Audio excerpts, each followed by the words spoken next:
La pause.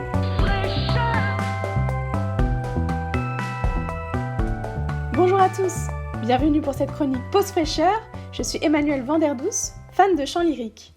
Tiens d'ailleurs, en parlant de chant, hey ho, on retourne au boulot.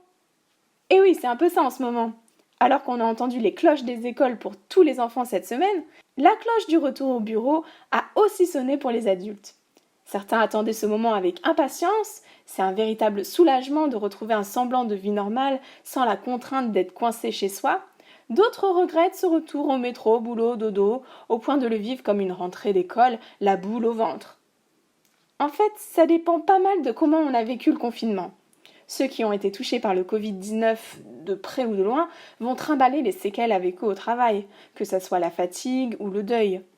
Ceux qui ont mal vécu le télétravail, subi plutôt que choisi, avec une surcharge de travail et des conflits familiaux, vont être contents de dissocier enfin la sphère privée de la sphère professionnelle.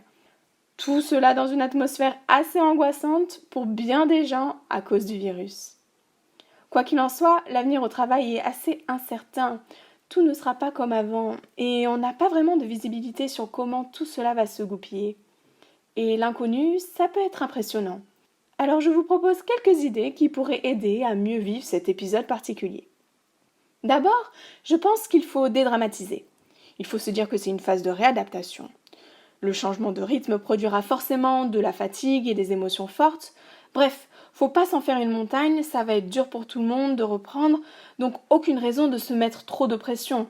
On est tous dans le même bateau. Beaucoup disent que ce qui leur a le plus manqué pendant le confinement, c'était les temps d'échange entre collègues. On s'en rend compte quand on en est privé, hein. La communication, c'est peut-être la chose qui permettra de mieux vivre la reprise. Ces moments de pause sont de véritables soupapes de sécurité pour compenser les moments intenses de la journée. C'est là qu'on retrouve notre énergie et notre motivation pour la suite. Nos récrés, à nous adultes, sont aussi importantes que celles des enfants. Faire comme si de rien n'était ne produira rien de bon. En revanche, parler avec l'autre de ce qu'on a vécu ne sera pas une perte de temps. Au contraire, ça sera un investissement pour l'avenir. C'est même un concept en sociologie. Ça s'appelle le sense-making. En gros, c'est donner un sens à l'expérience qu'on vient de vivre collectivement. Un manager peut faire des sessions de team building ou tout simplement de discussion où chacun exprime son ressenti sur le vécu, le retour au boulot et l'avenir par rapport au travail, mais aussi dans la vie perso. Ça permet d'appréhender la réalité, aussi dure qu'elle soit, et d'avancer ensemble. C'est d'autant plus important qu'on ne pourra pas exprimer nos émotions par le corps. Avec le Covid, c'est bye bye la bise et les accolades. Pour les tactiles comme je suis, ça peut être très frustrant. Pour éviter une explosion ou un effondrement émotionnel, c'est pas mal d'avoir un espace de parole pour exprimer nos émotions. Certains encore appréhendent le retour au boulot pas forcément par peur, mais plutôt parce que cette crise sanitaire a fait surgir des questionnements et des prises de conscience sur leur mode de vie.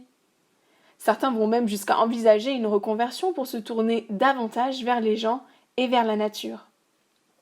C'est vrai que cette crise a fait réfléchir sur notre rapport au travail. Quelle place a-t-il dans ma vie ? Est-ce qu'il a du sens ? Est-ce que ma vie se résume au travail ? Gros sujet, n'est-ce pas ? Je vous laisse y réfléchir. Après cette première semaine de retour au boulot pour beaucoup, je vous dis bon courage à tous et pour ceux qui n'ont pas été confinés, merci encore pour votre travail précieux. N'oubliez pas votre goûter.